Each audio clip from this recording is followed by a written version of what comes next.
भारत और पाकिस्तान के बीच बढ़ते तनाव को देखते हुए सरकार से लेकर भारतीय सेना तक सब एक्शन में है। देश के विपक्ष के साथ साथ सभी राजनीतिक दल इस मुद्दे पर सरकार के साथ खड़े हैं और मामले में मुंह तोड़ जवाब देने की मांग कर रहे हैं। इसी क्रम में एआईएमआईएम के प्रमुख असदुद्दीन ओवैसी ने मंच से पाकिस्तान को करारा तमाचा जड़ा है। उन्होंने पाकिस्तान के इतिहास और वर्तमान का जिक्र करते हुए उन्हें ऐसा सुना डाला जो पाकिस्तान में बैठे हुक्मरान अगर सुन लें तो उन्हें यह हजम नहीं होगा। असदुद्दीन ओवैसी 27 अप्रैल को महाराष्ट्र के परभणी में थे, जहां उन्होंने एक जनसभा को संबोधित किया। इस दौरान उन्होंने कहा कि लश्कर ए तैयबा पाकिस्तानी हुकूमत और आईएसआई की नाजायज औलाद है।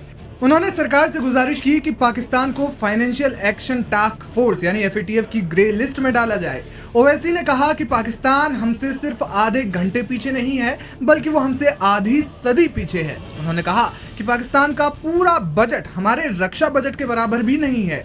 उन्होंने कहा कि ऐसे मुश्किल वक्त में भारत के लोगों को एक होना पड़ेगा और पड़ोसी दुश्मन के खिलाफ जवाब देने के लिए मजबूत रहना होगा। ओवैसी ने पहलगाम हमले में शामिल आतंकवादियों और उनके आकाओं को उनकी कल्पना से परे दंडित करने के प्रधानमंत्री नरेंद्र मोदी के बयान का स्वागत किया। ओवैसी ने कहा कि उनकी पार्टी राष्ट्रहित में सरकार की ओर से उठाए गए किसी भी कदम का समर्थन करती है। उन्होंने सरकार से जवाबदेही तय करने की अपनी मांग भी दोहराई। हैदराबाद में संवाददाताओं से मुखातिब ओवैसी ने कहा कि पीड़ित परिवारों के लिए न्याय तभी सुनिश्चित होगा जब जवाबदेही तय की जाएगी और आतंकियों को दंडित किया जाएगा। ये एलईटी पाकिस्तान की हुकूमत की आईएसआई की एक नाजायज औलाद है। और फिर आप ये भी जानते हैं कि हमारे भारत के संविधान में आर्टिकल 355 है जो इस बात को कहता है कि मरकजी हुकूमत की जिम्मेदारी है कि किसी रियासत में अगर बाहर से हमला होता तो उसको रोके,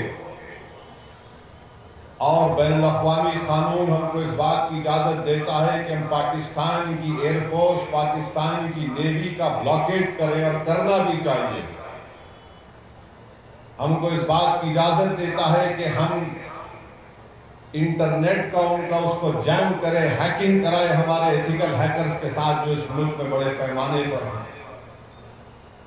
मैं मरकजी हुकूमत से इस बात का मुतालबा करता हूं, भारत के वजीर आजम से, कि वो फाइनेंशियल एक्शन टास्क फोर्स है जिसको एफएटीएफ कहते हैं, हुकूमत की जिम्मेदारी है कि पाकिस्तान को ग्रे लिस्ट में डाले एफएटीएफ की, और इसी तरीके से उनको माशी तौर पर पाकिस्तान को हम कमजोर करना बहुत जरूरी है।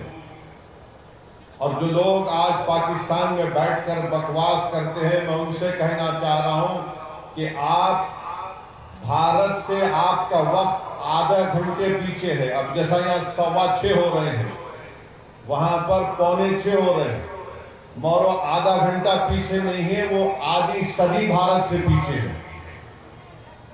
और ये बार बार ये गलत बात वहां के लोग करते हैं, अरे हमारे मुल्क का बजट जो है,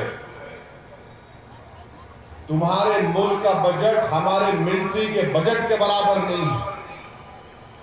तुम बराबरी करना तो दूर की बात, तुम अगर इसी तरह करते रहोगे, ये बार बार पाकिस्तान ये कहता है कि हम न्यूक्लियर बॉम्ब हमारे पास है, एटॉमिक बॉम्ब है। याद रखिए, अगर आप किसी मुल्क के अंदर जाकर मासूम लोगों को मारेंगे तो कोई भी मुल्क खामोश नहीं बैठने वाला है, चाहे हुकूमत किसी की भी हो। मगर इस तरह से आकर हमारी भारत की सरजमीन पर हमला करना और मजहब पूछकर किसी को गोली मारना, तुम कौन से दीन की बात कर रहे हो? तुम तो खवारिज से बदतर हो, तुम तो आईसिस के जानशीन हो जो हरकत किए हैं। हम मुल्क के हुक्मरानों से कह रहे हैं कि तुम्हारी डिटरेंस पॉलिसी पर तुम गौर कर लो। आपने सर्जिकल स्ट्राइक किया, हमने तायीद की। आपने बालाकोट किया, हमने तायीद की। आपने नोटबंदी की, कहा कि दहशतगर्दी खत्म हो जाएगी, मगर पड़ोसी मुल्क से लोग आ रहे हैं। तुम्हारी डिटरेंस पॉलिसी को देख लो,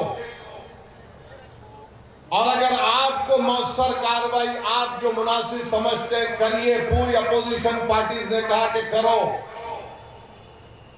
मगर ऐसी कार्रवाई करो कि दोबारा किसी भारतीय की जान ना जाए, कोई दहशतगर्द आकर यहां पर हमला ना करे। आप एक मौसर कार्रवाई करो। और बार बार मुझे तो मीडिया वाले बोल रहे कि पाकिस्तान के वो ऐसा बोले, वो ऐसा बोले। मेरे भाई, मुल्क बहुत बड़ा है। मैंने आपसे कहा कि पाकिस्तान हमसे आधी सदी पीछे है। तुम कुछ नहीं बना सकते वहां पर, ना तुम दवा बना सकते, ना तुम वहां पर टायर बना सकते, और तुम बड़ी बड़ी बातें करते हो। और तुम्हारा ही वजीर दिफा कह दिया कि मगरबी ताकतों के गंदे खेल का हम हिस्सा बने। तुम उनके गंदे खेल का हिस्सा बने हो, मगर अगर तुम भारत से गंदा खेलोगे तो उसी गंदगी में तुम जिंदगी भर रहोगे। याद रखो हमारी इस बात को, भारत में जो मुसलमान हैं, हिंदू हैं, ईसाई हैं, दलित हैं, आदिवासी हैं, हम अपने सियासी इख्तलाफात है और रहेंगे, मगर ये मुल्क ना बीजेपी का है ना सदुद्दीन ओवैसी का। ये मुल्क 133 करोड़ जनता का है। और अगर कोई इस मुल्क के खिलाफ इस तरह के दहशतगर्दी करेगा तो मुल्क एक शीशा पिलाई हुई दीवार की तरह पहले भी खड़ा था और आज भी खड़ा है।